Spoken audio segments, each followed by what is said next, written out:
I'm not one that likes to admit defeat, and you guys that do troubleshooting, you understand that mindset. There really is no, go to the dealer. Let's send it to someone else. It's you, it's on you. You're the specialist, you should be able to handle it, and I get that. Yeah, so where are we? Finally got a hold of the customer, and here's what we were told. And this is all I got, and I apologize that I don't have more, but here's what we got. Hey guys, Paul Danner here with my son Caleb behind the camera. We said we were gonna bring you guys an update on this Jeep, and we got information from the customer. So remember, as we go into this, we have information from the customer expressed to Pete and then to us. So no direct, we're 4 people away from talking to the actual technician that worked on the Jeep. But we'll tell you what they said they found here in a minute. I want to address first some things that we didn't do and some questions you guys had about that, and I really thought that they were great questions. Let's cover the first one. Why did we never check the ignition system? I thought that same thing when we were leaving that day. I'm like, I never checked spark on that Jeep. There's a few reasons I didn't. Number one, symptoms from the customer was after they got gas, this is when this happened, right? No symptoms prior to that, no misfiring, no nothing. It was after getting fuel.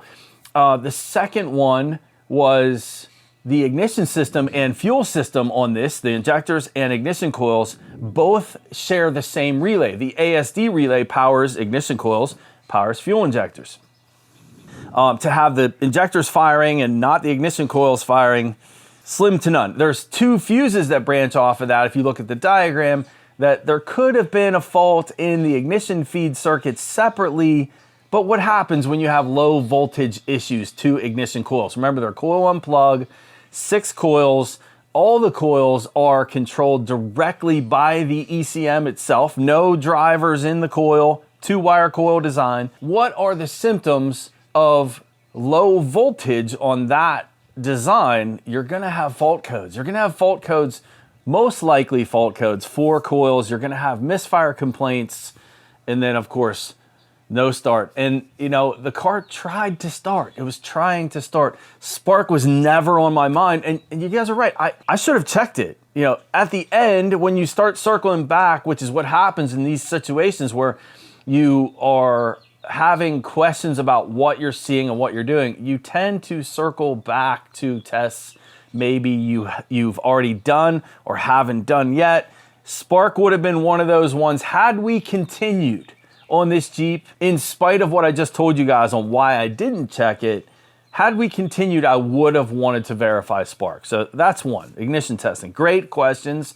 And again, there was a reason I didn't do it. Restricted exhaust was another one. Great question on that. Hey, Danner, you never checked for a plugged exhaust. And I was thinking to myself when I saw that question, I'm like, that's valid. I have seen cars not start from exhaust systems that are completely plugged. I have case studies I've done in the past where, remove an oxygen sensor and then the car starts up because you're giving an extra hole for the exhaust to escape from when the cat's plugged. But what are the symptoms of a plugged cat? You're gonna have low power complaints before it ever becomes a no start. It's not just gonna all of a sudden. Well, it could. You could have a broke up catalyst that it vibrated and then a chunk turned, and that one moment it became restricted. It can happen. But there's a reason I didn't address restricted exhaust. I just told you about them, but that's another one. Had we continued on this Jeep, we would have wanted to verify that there wasn't a restriction in the exhaust. And that involves removing an oxygen sensor and doing a back pressure check, or going in the combustion chamber, putting a pressure transducer in where a spark plug would go, and then looking at back pressure that way. So those 2, I have them kind of, I have a paper here that I wrote down, and Caleb can, it's messy, but maybe Caleb in post can highlight that. But the center one I have like circled. I have like no and yes here. These 2 were the ones I addressed. It's like, that's why I didn't, but they were valid. You guys brought that up. They were valid. Another one I want to address, alcohol percentage measurement, an actual measurement of alcohol. I have tools to do that. You guys have seen case studies where I've done the alcohol measurement and I've reset alcohol percentage. It was a GM that I'm thinking about. We can pull in some clips from that. You can see in the image that, we're just using a little beaker that has a graduated cylinder, and then we're measuring alcohol percentage by putting a little bit of water in, mix with gas, shake it up, look at your percentage. Good test. But why was I never concerned about an actual alcohol measurement? Well, remember what we had going on. The system was flooded. Plugs were soaking wet. Too much fuel, right? So many of you had mentioned, hey, what if somebody did put E85 in there? Wouldn't that mess up the system? And it's like, no, because the program said there was E85 in there. If there was E85 in the tank, we wouldn't have too much fuel. There's two possibilities with E85. You're running on an E85 fuel curve, and there is regular gasoline in there. It's going to be too much fuel, right? Because alcohol, we need more alcohol volume in a cylinder to produce the same power that regular gasoline would have. So we need more of it. So if we're operating off of an E85 fuel curve and we have regular gasoline in, there's your flooded condition. Now here's the opposite. You're running on a gas fuel curve and somebody put E85 in it. What's the result of that one? Remember, gasoline, we need less of it. But if we have E85 in the tank where we need more of it, what's the result? A lean condition. We were never worried about a lean condition. So that's why we never bothered worrying about checking the alcohol percentage. If we had E85 in the tank and we're running E85, it should operate normally. So that's why we never did it. Another big no, and a lot of you guys commented about this, was to disconnect the oxygen sensors. Now, before I continue there, let's talk briefly on this system. This is a system that does not have a flex fuel sensor. A lot of you mentioned that too. Hey, check the sensor, check the flex fuel sensor, must be malfunctioning. There isn't one. The way alcohol is calculated on this system is after a fill up. So after the computer sees a fuel tank level increase, from there, on the next drive cycle, it's going to start looking at oxygen sensors and fuel trim and look for any alteration from the previous drive cycle. And then it uses that to calculate the amount of alcohol that was put in the tank. Oxygen sensors are used, that's the point. And I understand why a lot of you wanted me to unplug the oxygen sensors, but you're failing to realize that oxygen sensors, they don't even function until they're 600 degrees. They don't even produce a signal until they're 600 degrees. So cranking an engine over is not a time we're ever even looking at the oxygen sensor. So the computer's eyes, like we're looking this way, O2s are over here. Computer's not like, hey, what are you guys doing over there to figure out what our fuel curve needs to be? That doesn't happen. They're not used. An oxygen sensor is not used during cranking. Okay, it's just not. It's not part of the startup procedure. So what is disconnecting the oxygen sensors going to do? It's going to set codes, but the computer's not even looking at the O2s. It doesn't do its alcohol percentage calculation off of the O2s until it's warmed up and running. Sensors have to be hot to work. You have to be in closed loop using your fuel trims from there. So that's the disconnect the O2 part. So why did we walk away from this? That's a good question. I want to remind you guys from the beginning what I said to Caleb. And here, we'll cue this clip. A few things. Number one, I'm not getting lost in this car. I'm not that invested in it. 2011 Jeep, got no information on it, spent time researching on ProDemand, Mitchell, nothing. Zero information on the flex fuel system on this Jeep. I could buy service information from the factory, go in, research, do all that. I'm not doing it. We did not want to get lost in this Jeep. It was just one of those days. We had so much going on. We were not prepared to spend hours and hours and hours on end on this Jeep. We did our best, and I came back on 2 different days. So, we just had a lot going on, and help me out here, Caleb. It wasn't priority for us that day. It really wasn't. And it was one that we originally were never going to release to you guys. We were never going to release it because I never finished it. We did that in January. I was going to say, we've been holding on to this video for a really long time, and we were thinking, we're never going to release it. And then I just had a thought with Caleb. I'm like, we still have this Jeep video, Caleb. Maybe we should release it and see what our community says and rely on you guys. We get so much good information from you guys that I just really felt like it would be good to release it as it was and read the comments, and hopefully through the comments, one of you guys would have had an idea how to reset this alcohol content. So, I mean, that was how it was born, and I know it came off like I was defeated, you know, by this, and I really didn't feel like that. I felt like it was just one that I just didn't want the problem, and I just chose to walk away. And I felt like I was in far enough to say, hey, here is our area of concern, this miscalculated alcohol percentage, and I couldn't reset it no matter what I did. And I was just like, I don't think I'm willing to walk the path any longer. And we just had so much going on. We have so much behind the scenes that you guys don't see, working on SD Premium in particular on the website. A lot of cool stuff coming up, but Caleb and I are, it's all consuming. So that's my excuse. I mentioned to many of you, if I would have continued, it would have just been for my own ego. And it really kind of would have been, because I'm not one that likes to admit defeat. And you guys that do troubleshooting, you understand that mindset. There really is no, go to the dealer, let's send it to someone else. It's you, it's on you. You're the specialist. You should be able to handle it. And I get that.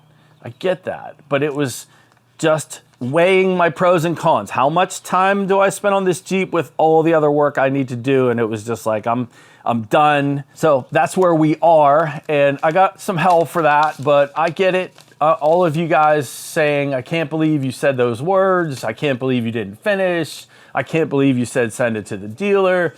All valid points, like valid points. But yeah, I just felt like we got to a point where I could not reset this alcohol percentage. And I really felt like a factory scan tool would have been really just a click of a button. And it was like, yeah, I'm done. Let's let them have it.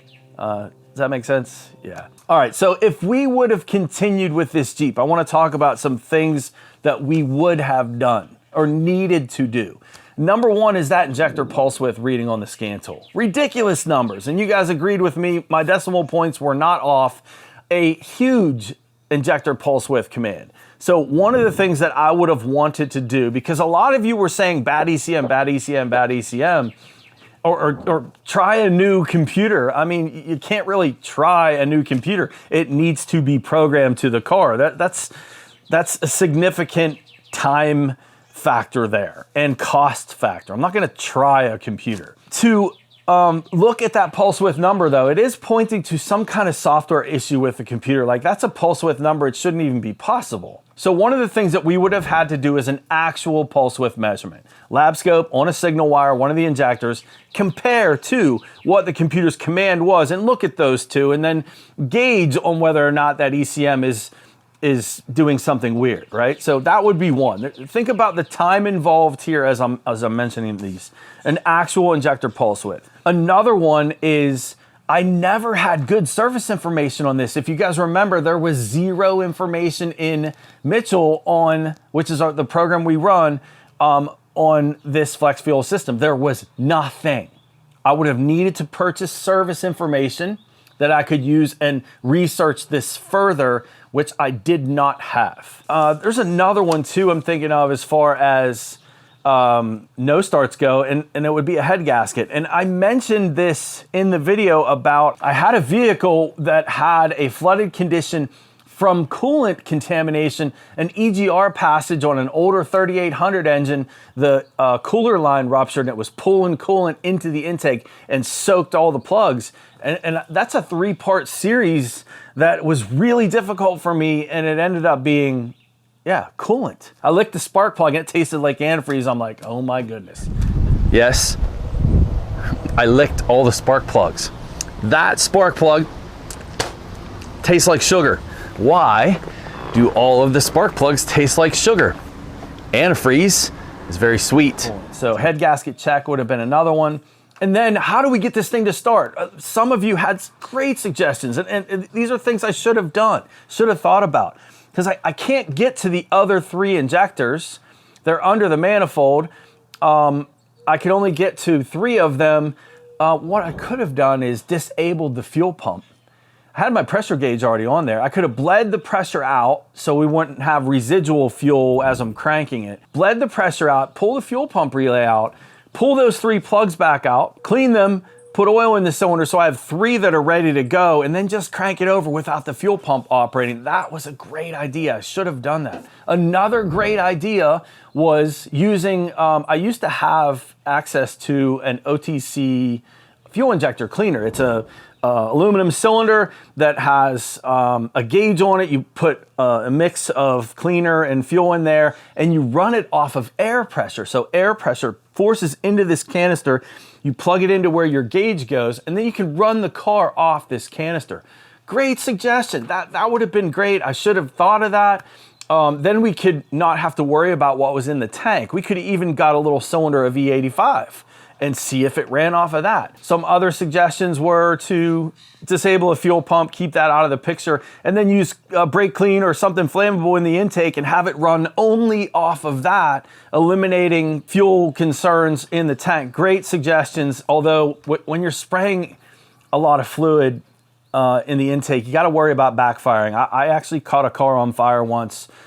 It just had a vacuum leak, and I was spraying for a vacuum leak, and it backfired and caught the underhood on fire, and that was scary. And you got to be careful about that, going that route. All right, we're getting down to the nitty gritty here, so let's talk about some of the other comments. I had one guy say, "That's not fuel in those plugs, that's water." I was like, "What?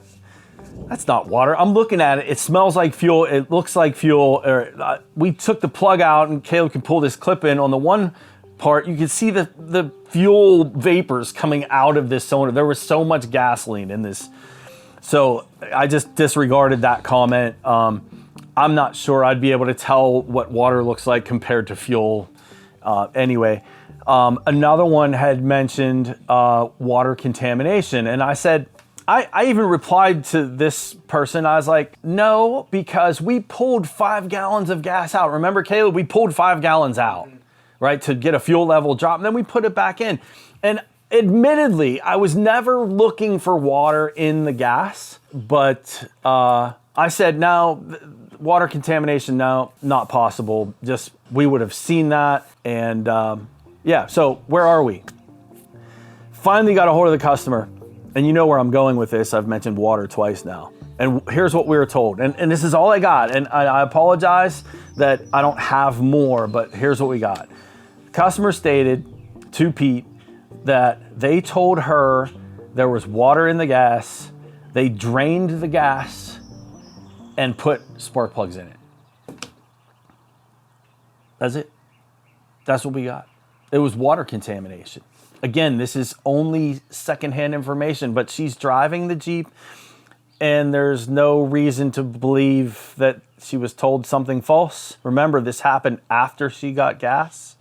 I'm just shocked that, I never looked for it. I thought I would have seen dumping the fuel back in, because I was talking about the EPA and those stupid, and I was actually dumping it in. I've seen water in gas. It's difficult to troubleshoot, but the water in fuel ones I've seen will start and run, but then run poorly. Never one like this. And so somehow, combined with this E85 fuel curve, because we were excessive in our pulse width, we were excessively dumping fuel, somehow the water in the tank caused the miscalculation. It apparently had run for a bit, and within that is why the alcohol percentage got tweaked and messed up, because they got gas, and then I guess it was a lean condition because water doesn't burn. I'm not really sure, but within that's where our alcohol percentage got whacked out. And now the next start, we're trying to start the car off of an E85 fuel curve with gasoline, so we're flooding it, and then we're mixing it with water too. Water in the tank. Water in the tank. I'm glad we didn't chase that. You guys understand how much more time it would have taken us to get to that point? Maybe not. It just depends on the day, but there were things I mentioned, the plugged exhaust, the injector pulse width, the ignition testing, that time, right? The PCM reset that we couldn't do, like revisiting that, more time. The head gasket test, more time. All of those things only to circle back to this E85 percentage that I couldn't reset. And honestly, that's why we stepped away. I was like, I do not want to go further until I can reset this E85 number, this alcohol percentage number, and I couldn't do it. So that was the cause. Last part of this, how do we reset it? There's some great comments in here. One of them, and none of these I've been able to confirm myself, but these were good comments regardless, and we could all learn from them. One of them, I had a guy, similar situation. He kept the terminals together overnight, battery terminals together. So I didn't maybe do the cap discharge long enough. Overnight, maybe not, half an hour maybe. I should have done it longer, and that would have been my next step to try to reset it. Had another guy talk about a procedure with the accelerator pedal. I think it was Frugal Peppers. He's a long time, I think I said that right. That's his YouTube channel name, but Caleb can pull his comment up, but he talked about a procedure with the gas pedal with the key on and slowly depressing it and then holding it for 15 and slowly letting off. And apparently that's supposed to reset both fuel trim and alcohol percentage. We'll leave that up to you guys to research that. Some of you also mentioned some other scan tools or have the ability to do it. And again, Autel, Topdon, Snap-on, none of them had the PCM reset. So what else could we use to reset this? And that was really where we were like, you know what, I'm done. Let's get a factory scan tool on this thing and have a guy with a factory scan tool reset this. We just didn't have the equipment to do it. We didn't have the procedure, if there even is one. So I'm curious to hear your guys' thoughts in this as far as how you're resetting these. I would not have chased a water contamination issue and done a fuel sample with that number being at 85%. I don't know that I would have ever gotten there. It would have been hours, I'm not kidding, hours more testing. Because you guys know me, I'm not gonna try an ECM. I'm not gonna just throw a computer in and program it. Yeah, I mean, that would with a fresh ECM, that would reset the alcohol percentage, and then the car's still not gonna start. Maybe it would have ran. I have questions on that. If we could have got the percentage back down to 0, could I have gotten it to unflood and start? It would have probably, I think it would have started and ran, it wouldn't have ran great with water in the fuel. And how much water, I don't know. The water in fuel issues I have seen, remember, water sits on the bottom. It does not mix with gas. It will sit on the bottom. Those ones have been intermittent low power conditions. I guess the end lesson here is when you see one of these Chrysler Jeep systems come in with a high alcohol content and the customer says that they have not run flex fuel, it is absolutely worth doing a fuel test for water. How often does that happen? Not often. Did it come from the fuel station? Did it come from the gas station, or did somebody sabotage her Jeep? And there was mention that that was possible. What? Yeah, we'll just leave that at that. Yeah, man, I'm just trying to think what else I can give you guys. I apologize for this series being the way it was. Again, we wanted to release it and try to get feedback from you guys. I have no apologies. You don't. I feel bad because we still don't have like the way. Like, here is the way to reset alcohol percentage on these Chryslers. We've got a lot of examples, things we can try on the next one. Use that for yourselves, and don't forget about checking for water and fuel that will miscalculate this alcohol percentage in these. Again, we apologize for the way that this went, and for a lot of you being disappointed in us walking away, and it really just had to do with, again, what we were doing and just not getting lost on the Jeep. And you know, there's, the older I get, there's a weighted kind of pros and cons to everything I do. It's like, what do I spend time doing today?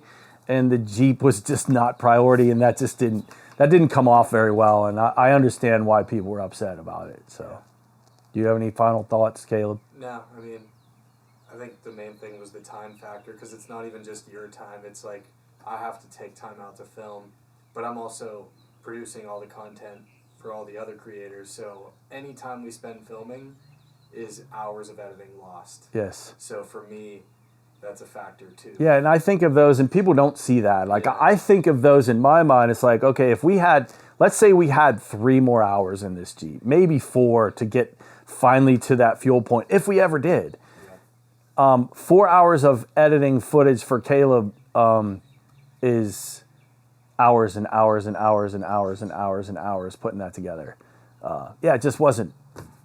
It wasn't worth it. And as Caleb said, we have other creators now that we're paying for SD Premium. We're trying to grow the platform in a way that down the road, I want to be able to hand this business to my son. I want Caleb to take ownership of this thing. And we need these other creators, which we have now. We had 12, I had 12 1099s I sent out last year. That's awesome. 12 different people on the payroll. Pretty freaking sweet. So we got things, great plans there. Gonna hand this off to Caleb, and all of that was factored into our decisions to be like, you know what, I'm done. Get a factory scan tool on this and reset this alcohol percentage. That was my mindset. I was just done with it. So sorry guys. Thank you so much for joining us. We really appreciate all of your comments. We really do. Even the negative ones, I take those and they mold and shape me as well as the positive ones do. So thank you guys for joining us, and we'll see you next time.